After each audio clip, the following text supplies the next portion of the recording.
आप अपने जीवन की तुलना किसी और के जीवन से ना करें। आप अपने जीवन की तुलना किसी और के जीवन से ना करें, क्योंकि सूर्य और चंद्रमा की तुलना नहीं होती है। जब जिसका वक्त आता है वो चमकता है। हेलो प्यारे बच्चों, नमस्कार। मैं अंकित सिंह स्वागत करता हूं आप सभी का अपने इस प्यारे से यूट्यूब चैनल इंग्लिश विद अंकित पर। प्यारे बच्चों, कैसे हैं आप सब? आई होप आप सब बहुत ही स्वस्थ, मस्त और ज़बरदस्त होंगे। प्यारे बच्चों, आज हम इस क्लास में हाजिर हैं एक बेहतरीन सी टॉपिक को लेकर। जी हाँ, टॉपिक तो आपको थंबनेल देख के पता ही चल गई होगी, लेकिन फिर भी हम बता देते हैं। टॉपिक है आज की हमारी the adjective comparison. The adjective comparison यानी इस टॉपिक में हम एडजेक्टिव का कंपैरिजन फॉर्म सीखने वाले हैं। अब मैं आपको बता दूं, अभी तक हमने सीखा द एडजेक्टिव यानी विशेषण और एडजेक्टिव काइंड्स यानी एडजेक्टिव के प्रकार। ये तो हमने अच्छे से कवर कर लिया, एकदम बेसिक टू एडवांस लेवल। लेकिन आज हम इस क्लास में सीखेंगे एडजेक्टिव का कंपैरिजन फॉर्म। जी, एडजेक्टिव का कंपैरिजन फॉर्म। एडजेक्टिव का मतलब तो सभी बच्चों को वैसे पता ही होगा, क्योंकि मैंने पिछली वीडियोस में आपको अच्छे से इसको पढ़ाया है ना। जिन बच्चों को एडजेक्टिव का मतलब नहीं पता है या फिर एडजेक्टिव का काइंड नहीं पता है, वो पिछली वीडियो को जाकर देखें एंड फिर उसके बाद ये वाली वीडियोस देखें। प्यारे बच्चों, एक बार हम फिर से आपको एडजेक्टिव का मतलब बता ही देते हैं। एडजेक्टिव मतलब विशेषण। वैसे तो आपको पता ही है, लेकिन एडजेक्टिव का मतलब विशेषण। विशेषण यानी वे शब्द जो किसी संज्ञा या सर्वनाम की विशेषता बताते हैं। वे शब्द जो संज्ञा या सर्वनाम की विशेषता बताते हैं, विशेषण यानी एडजेक्टिव कहलाते हैं। अब ये एडजेक्टिव तो हमने सीखा एंड एडजेक्टिव के काइंड्स भी हमने सीखे, लेकिन यहां पर बात आती है एडजेक्टिव का कंपैरिजन फॉर्म। क्या? एडजेक्टिव का कंपैरिजन फॉर्म। अभी तक शायद आपने पिछली कक्षाओं में कभी पढ़ा होगा, अगर नहीं पढ़ा है तो आज इस क्लास में हम इसका बेसिक टू एडवांस लेवल सीखने वाले हैं। अगर आपने पढ़ा होगा पिछली कक्षाओं में तो ये आपका रिवीजन हो जाएगा, अदरवाइज सीखेंगे तो हम है ही इस क्लास में। चलिए बच्चों, फटाफट से हम चलते हैं अपनी टॉपिक की तरफ बिना समय गवाए। तो प्यारे बच्चों, फटाफट से हम देखते हैं द एडजेक्टिव कंपैरिजन क्या होता है। एडजेक्टिव का मतलब तो सभी बच्चों को पता होगा क्या होता है, विशेषण। एंड कंपैरिजन, इसका मतलब हमें समझना है। पहले हम परिचय कर लेते हैं एंड उसके बाद क्लास को अपने स्टार्ट करते हैं। कंपैरिजन, अब हम जरा ये देखते हैं कि कंपैरिजन जो वर्ड है ये किससे मिलकर बना है। कंपैरिजन जो मिलकर बना है कंपेयर वर्ड से। किससे? कंपेयर से मिलकर बना। और कंपेयर का मतलब तो सभी बच्चों को पता होगा, क्या? तुलना। कंपेयर मतलब तुलना। जैसे बात आ जाती है कि राम एक अच्छा लड़का है, चलिए यहाँ पर तो अच्छा क्या हो गया, उसकी एडजेक्टिव यानी अच्छाई हो गई। राम एक बुरा लड़का है, चलिए ये बात ठीक हो गई। लेकिन कंपेयर कहां पे होता है सर? कंपेयर कहां पे होता है? कंपेयर होता है दो व्यक्तियों के बीच या 200 व्यक्तियों के बीच, है ना। कम से कम तो दो, अदरवाइज कितने भी हो वो तो फर्क ही नहीं पड़ता, है ना। तो वहां पे होता है कंपैरिजन फॉर्म। क्या? Comparison form. थोड़ा थोड़ा आपको समझ में आ रहा होगा, है ना। जैसे हम लोग को थोड़ा सा एक आदत हो जाती है, कभी कभी जब हमारे सामने कोई एक और अच्छा सा व्यक्ति खड़ा हो जाता है ना, तो हम उससे अपने आप को कंपेयर करने लगते हैं, है ना। क्या? कंपेयर करने लगते हैं। वैसे तो हमारी मम्मी पापा हमको कहते हैं ना कि मेरा भैया अच्छा लड़का है ना, मेरा बाबू अच्छा लड़का है, जैसे जिसका नाम हो वो अच्छा लड़का है। लेकिन जब वहां पर मामा का लड़का भी आ जाता है ना, तो मम्मी पापा थोड़ा सा मतलब अगर आप सामने ही है ना तो थोड़ी सी आपकी बुराई कर देंगे, है ना, ताकि आप थोड़ा से और अच्छे हो जाओ। लेकिन अगर मामा का लड़का सामने है ना, और आप सामने नहीं है ना, तो मामा के लड़के के सामने आपकी अच्छाई करेंगे, है ना, फिर उसकी बुराई कर देते हैं, है ना, क्योंकि मेरा लड़का तो बहुत अच्छा। लेकिन जब दोनों सामने होते हैं, यानी मामी भी सामने होती है और मम्मी भी सामने होती है ना, तो दोनों में वैसे टक्कर चलती है, आपको तो पता ही होगा, है ना। कैसे टक्कर चलती है कि मेरा लड़का अच्छा है, वो कहती मेरा लड़का अच्छा है ना, लेकिन दोनों अच्छे होते हैं, है ना, क्योंकि कोई बुरा नहीं है और सब अच्छे हैं, ठीक है।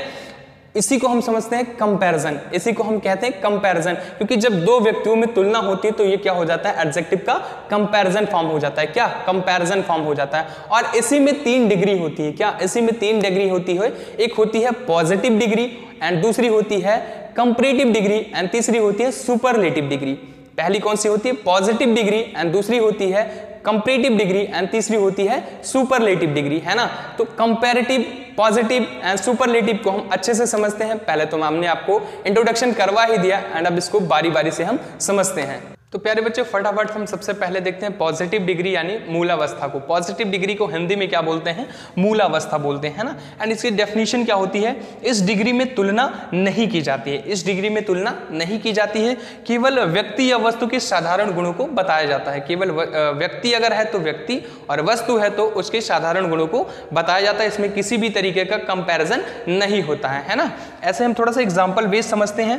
एग्जाम्पल क्या? Arpit is a good boy. Arpit is a good boy, यानी अर्पित एक अच्छा लड़का है, अर्पित एक अच्छा लड़का है। तो यहाँ पर कोई कंपैरिजन नहीं है, आपको भी दिख रहा है एग्जाम्पल में, है ना, क्योंकि कोई कंपैरिजन होता तो फिर दूसरी बात हो जाती है। अगर कंपैरिजन नहीं है तो क्या है, पॉजिटिव डिग्री, क्या पॉजिटिव डिग्री है ना। अर्पित इज अ गुड बॉय यानी अर्पित एक अच्छा लड़का है ना। तो कोई कंपैरिजन नहीं, केवल उसके साधारण गुणों को बताया जा रहा है ना। अब दूसरा, Raj is a brave boy, Raj is a brave boy यानी राज एक बहादुर लड़का है, राज एक बहादुर लड़का है। यहां पर भी उसके केवल गुणों को बताया जा रहा है, कोई कंपैरिजन नहीं है। तो एक बात थोड़ी सी आपको भी समझ आ रही होगी, थोड़ा सा हिंट मिल रहा होगा कि कहीं ना कहीं अगर यहां पर कोई कंपैरिजन नहीं है तो हम इसको ऐसे भी तो बोल सकते हैं कि एक तरीके का ये भी एडजेक्टिव ही है। हाँ बिल्कुल, इसको हम एडजेक्टिव भी कह सकते हैं, क्योंकि भैया उसी को हम एडजेक्टिव कहते हैं जो केवल साधारण गुणों को बताए, है ना, साधारण गुण बताए वो एडजेक्टिव कहलाता है। और यहाँ पे किसी तरीके का कोई कंपैरिजन नहीं है तो ये एडजेक्टिव भी इसको हम कह सकते हैं। और वैसे तो ये पॉजिटिव डिग्री यानी मूलावस्था है ही। तो ये आपको क्लियर हुआ होगा कि पॉजिटिव डिग्री मूलावस्था क्या होता है। ऐसे हम दूसरा देखते हैं, कंपैरेटिव डिग्री। तो प्यारे बच्चों अब हम देखते हैं कंपैरेटिव डिग्री यानी उत्तरावस्था। दूसरा हमारा है कंपैरेटिव डिग्री यानी उत्तरावस्था। इसको भी हम समझते हैं थोड़ा सा डेफिनेशन के थ्रू। डेफिनेशन क्या है, इस डिग्री में दो व्यक्तियों या वस्तुओं की आपस में तुलना की जाती है, दो व्यक्तियों या वस्तुओं की आपस में तुलना की जाती है कि कौन बेहतर है ना, उसकी तुलना की जाती है, चाहे वो दो व्यक्ति हों या फिर दो वस्तु हों, उनकी आपस में तुलना की जाती है ना। थोड़ा सा एग्जाम्पल के थ्रू समझते हैं, बेहतर समझ में आएगा। जैसे एग्जाम्पल क्या हो जाता है, Ravi is taller than Raj, Ravi is taller than Raj यानी रवि राज से लंबा है, रवि राज से लंबा है, Ravi is taller than Raj यानी रवि राज से लंबा है। तो यहां पर दोनों में कंपैरिजन चल रहा है ना भैया कि कौन लंबा है, तो बताया जा रहा है कि रवि राज से लंबा है ना, दोनों में कंपैरिजन हो रहा है ना, तुलना की जा रही है। ऐसे Hrithik is better than Yash, Hrithik is better than Yash यानी ऋतिक यश से बेहतर है, ऋतिक यश से बेहतर है ना। यहां पर दोनों में कंपैरिजन चल रहा है कि कौन भैया बेहतर है, तो बताया जा रहा है ऋतिक यश से बेहतर है, किससे, यश से बेहतर है ना, दोनों में कंपैरिजन चल रहा है। ऐसे this tree is older than that tree, मतलब यह पेड़ उस पेड़ से भी पुराना है, यह पेड़ उस पेड़ से भी पुराना है। यहां पर पेड़ों की कंपैरिजन चल रहा है, यानी जो वृक्ष हैं उनका कंपैरिजन चल रहा है। क्या, this tree is older than that tree यानी यह पेड़ उस पेड़ से भी पुराना है, उस पेड़ से भी पुराना है। तो जहां पर दोनों में कंपैरिजन चले, क्या दोनों में कंपैरिजन हो, है ना, तुलना की जाए, वो क्या हो जाता है, कंपैरेटिव डिग्री, है ना। कंपैरेटिव से ही बात आती है, क्या, कंपैरिजन, क्या कंपैरिजन। तो जहां पे कंपैरिजन का मतलब आप सीधे वैसे ही समझते हैं, और इसको हिंदी में क्या बोलते हैं, उत्तरावस्था, क्या उत्तरावस्था बोलते हैं। हाँ, इसमें एक चीज नोटिस करने वाली होती है कि इसमें एडजेक्टिव के तुरंत यानी डिग्री के तुरंत बाद इसमें देन का प्रयोग किया जाता है। किसका, देन का प्रयोग किया जाता है, यानी जैसे यहां पर डिग्री लगती है उसके जस्ट तुरंत बाद हम देन का प्रयोग करते हैं ना, आपको दिख रहा है। तो ये आपको थोड़ी सी ध्यान देने वाली बात है कि कंपैरेटिव डिग्री में हम जैसे ही डिग्री का प्रयोग करते हैं उसके जस्ट बाद हम देन का भी प्रयोग करते हैं, क्योंकि किसी की किसी से तुलना की जाती है ना। तो ये था कंपैरेटिव डिग्री। ऐसे हम देखते हैं सुपरलेटिव डिग्री। अब बच्चों हम लास्ट देखते हैं कौन सा है, सुपरलेटिव डिग्री यानी उत्तमावस्था। सुपरलेटिव डिग्री को हम हिंदी में क्या बोलते हैं, उत्तमावस्था बोलते हैं ना। थोड़ा सा इसको भी हम समझते हैं डेफिनेशन के थ्रू। डेफिनेशन क्या है, इस डिग्री में 3 या 3 से अधिक व्यक्तियों या वस्तुओं की तुलना की जाती है और सबसे सर्वश्रेष्ठ चुना जाता है। इसमें 3 या 3 से अधिक व्यक्तियों या वस्तुओं की आपस में तुलना की जाती है और जो सबसे सर्वश्रेष्ठ होता है उसे हम चुनते हैं, है ना, उसे ही बोलते हैं क्या, सुपरलेटिव। क्या, सुपरलेटिव यानी उत्तमावस्था, है ना, उत्तमावस्था बोलते हैं, है ना। थोड़ा सा इसको हम एग्जांपल के थ्रू समझते हैं, बेहतर समझ में आएगा। क्या example, Amit is the best boy in the class, Amit is the best boy in the class यानी अमित कक्षा में सबसे अच्छा लड़का है, अमित कक्षा में सबसे अच्छा लड़का है। तो यहाँ पर कक्षा में और भी सारे बच्चे होंगे लेकिन उन सब में अमित क्या है, सबसे अच्छा लड़का है। कैसा भैया, सबसे अच्छा लड़का है। तो मैंने एक चीज क्या बताई, सबसे सर्वश्रेष्ठ, सबसे सर्वश्रेष्ठ चुना जाता है। तो सबसे सर्वश्रेष्ठ कक्षा में आदमी कौन है भैया, अमित है। कौन है, अमित है। अमित कक्षा में सबसे अच्छा लड़का है, अमित कक्षा में सबसे अच्छा लड़का है ना। बात समझ आ रही होगी। ऐसे दूसरा एग्जांपल क्या है, he was the strongest man, he was the strongest man, वह सबसे ताकतवर है, वह सबसे ताकतवर था, सॉरी क्योंकि इसमें वाज लगा हुआ है, वह सबसे ताकतवर था। कैसा था? वह सबसे ताकतवर था, है ना, क्योंकि यहाँ पर जुड़ा है क्या? स्ट्रॉन्गेस्ट जुड़ा हुआ है। क्या?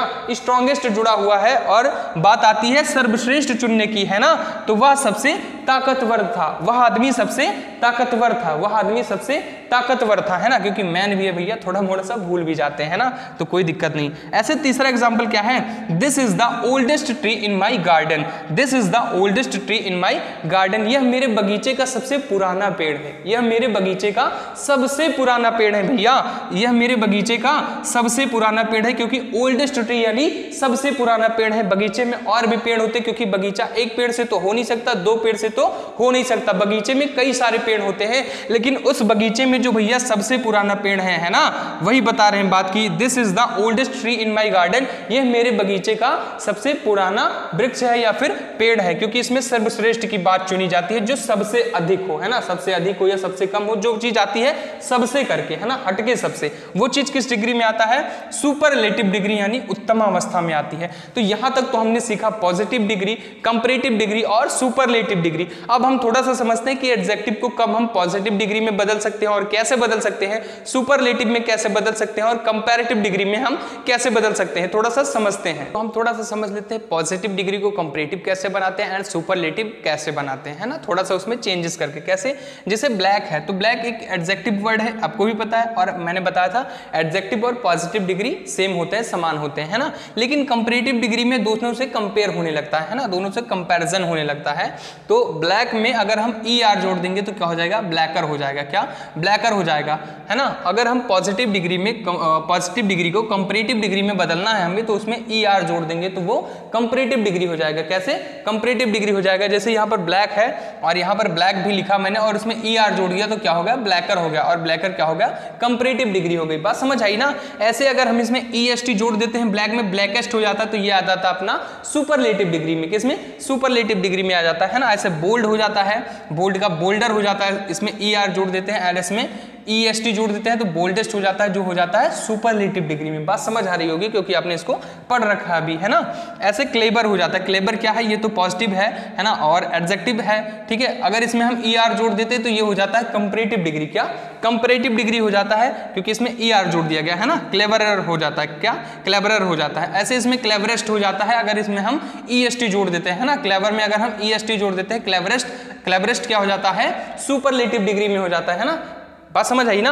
ऐसे हो जाता है कोल्ड। कोल्ड क्या है? पॉजिटिव डिग्री है। ऐसे अगर इसमें ER जोड़ देते हैं, कोल्डर, कोल्डर क्या हो जाता है? कंपैरेटिव डिग्री, है ना। ऐसे इसमें EST जोड़ देते हैं, कोल्डेस्ट यानी सुपरलेटिव डिग्री में हो जाता है। बात समझ आई। ऐसे ग्रेट, ग्रेट हो जाता है पॉजिटिव डिग्री। ऐसे हो जाता है ग्रेटर, ग्रेटर मतलब कंपैरेटिव डिग्री। ऐसे ग्रेटेस्ट अगर हम देखें तो ये हो जाता है सुपरलेटिव डिग्री में। बात समझ आई ना, क्योंकि हम इसमें ER जोड़ देते हैं तो हो जाता है कंपैरेटिव डिग्री। अगर हम इसमें EST जोड़ देते हैं तो ये हो जाता है सुपरलेटिव डिग्री। बात समझ आई ना।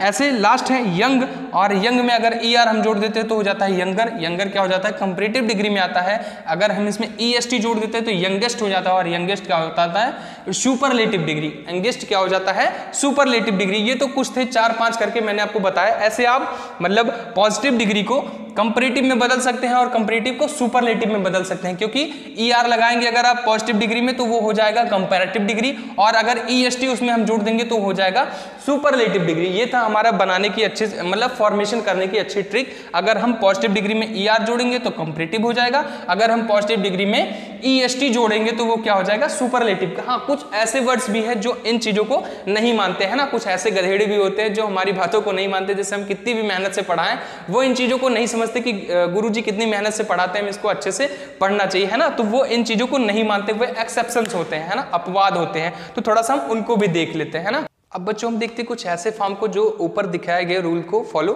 नहीं करते। कुछ ऐसे एडजेक्टिव हैं जो कंपैरेटिव और सुपरलेटिव में बदलते तो हैं, लेकिन जो मैंने रूल अब बताया आपको वो रूल को वो फॉलो नहीं करते। कुछ ऐसे हैं, है ना, जैसे गुड का हो जाता है बेटर एंड हो जाता है बेस्ट। अगर गुड पॉजिटिव डिग्री है तो इसका अगर कंपैरेटिव डिग्री बनाए तो क्या हो जाएगा? बेटर, एंड इसका सुपरलेटिव डिग्री हो जाएगा बेस्ट, है ना। ऐसे बैड का हो जाएगा कंपैरेटिव डिग्री रश हो जाएगा, एंड इसका रस्ट हो जाएगा सुपरलेटिव डिग्री। ऐसे मच का मोर हो जाएगा और सुपरलेटिव डिग्री में मोस्ट हो जाएगा, है ना। ऐसे फार का फार्दर हो जाएगा, ऐसे फारदेस्ट हो जाएगा, है ना।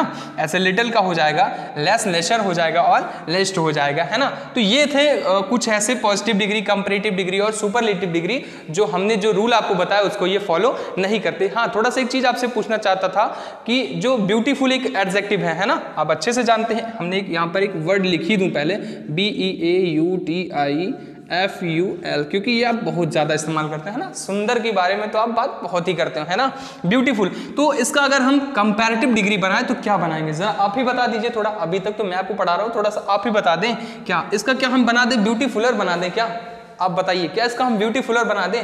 अरे नहीं बच्चा, इसका ब्यूटीफुलर हमें नहीं बनाना है, इसका हमें बनाना है क्या, मोर ब्यूटीफुल। क्या, MORE, मोर ब्यूटीफुल, है ना।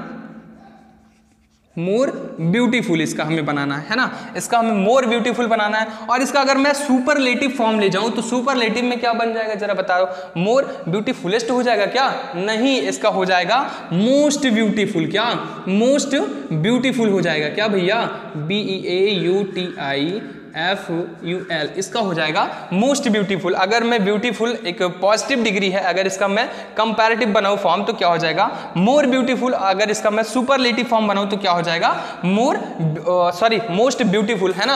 अब ये सब डिपेंड करता है सिलेबल के ऊपर। किस पे? सिलेबल के ऊपर। सिलेबल क्या है, अब आप जरा एक चीज सोचिए, सिलेबल क्या है? सिलेबल भैया वो होता है जहां पे चीजें हम एक बार में कह दें, चीजें हम एक बार में कह दें। जैसे हम कहते हैं क्या, कोई अभी मैंने आपको एडजेक्टिव जो बताया, जैसे बैड, यहाँ पे ऐसे ही ले ले, बैड या गुड, ये सब हम एक बार में कह देते हैं। क्या, गुड या बैड एक बार में हम कह देते हैं। लेकिन ये जो ब्यूटीफुल है इसको हम एक सिलेबल में नहीं कह पाते। क्या, इसको हम एक सिलेबल में नहीं कह पाते। ऐसे ही तो बोलते हैं ना, ब्यूटीफुल, 3 बार में इसको हम 3 सिलेबल में बोल पाते हैं ना, ब्यूटीफुल, है ना। ऐसे तो बोल पाते हैं। लेकिन गुड जो आपका है एक सिलेबल में हो जाता है, बैड आपका एक सिलेबल में हो जाता है। तो जहां पर 1, 2 या 2 से अधिक सिलेबल हो जाते हैं तो वहां पर हम मोर और मोस्ट का प्रयोग करने लगते हैं। बस समझ आई ना। वहां पर फिर हम ऐसे नहीं लगाते कि ER और EST का प्रयोग करें, नहीं गुड्डा, ऐसा नहीं हमें करना है ना। हमें वहां पर मोर और मोस्ट का प्रयोग करना है। तो इतनी सी प्यारी सी बातें आपको समझ में आई होंगी, है ना। तो ये थे हमारे सुपरलेटिव और कंपैरेटिव और पॉजिटिव डिग्री के कुछ ऐसे तथ्य जो रूल को फॉलो नहीं करते। और सबसे बड़ी चीज इसमें ये थी जो आपको मैंने बताया, है ना, मोर और मोस्ट वाली चीजें, है ना। ये सिलेबल के ऊपर डिपेंड करता है कि सिलेबल कितने एडजेक्टिव्स का है ना। अगर एक एडजेक्टिव्स का है तो उसमें उसको हम ER लगाकर कंपैरेटिव में चेंज कर सकते हैं एंड EST लगा करके सुपरलेटिव में चेंज कर सकते हैं। अगर उसमें 2 या 2 से अधिक है, 2, 3 है सिलेबल है, तो उसमें हम मोर या फिर मोस्ट का प्रयोग करेंगे, है ना बच्चों। आई होप ये चीज आपको बेहतर अच्छे तरीके से समझ में आई होगी, ठीक है बच्चों। और प्यारे बच्चों, आज हम आपको द एडजेक्टिव कंपैरिजन पढ़ा ही रहे थे, तो मैंने सोचा क्यों ना कुछ नैतिक कोट्स आपको बताते चले, है ना। मैं ये कहना चाहता हूँ कि आप अपने जीवन की तुलना किसी और के जीवन से ना करें। आप अपने जीवन की तुलना किसी और के जीवन से ना करें, क्योंकि सूर्य और चंद्रमा की तुलना नहीं होती है। जब जिसका वक्त आता है वो चमकता है। ऐसे आप अपने जीवन की तुलना किसी और के जीवन से ना करें। प्यारे बच्चों, यही थे आज के कोट्स। अगले वीडियो में अगला कोट्स। तो प्यारे बच्चों, आई होप ये टॉपिक द एडजेक्टिव कंपैरिजन आपको अच्छे से समझ में आई होगी। और ये वीडियो आपको कैसे लगी, कमेंट बॉक्स में अपना एक प्यारा सा कमेंट करके हमें जरूर बताएं। अगर वीडियो अच्छी लगी हो तो इस वीडियो को एक लाइक जरूर करें एंड शेयर करें अपने दोस्तों के पास जो इंग्लिश बेसिक से सीखना चाहते थे और इस पार्ट का उन्हें बेसब्री से इंतजार था। प्यारे बच्चों, मिलते हैं अगली वीडियो में एक अच्छी सी टॉपिक के साथ। तब तक आप अपना खूब ख्याल रखें और अच्छे से पढ़ें, रिविजन करें और एक प्रॉपर नोट्स जरूर बनाएं। बच्चों, वीडियो को लास्ट तक देखने के लिए आपका बहुत बहुत धन्यवाद।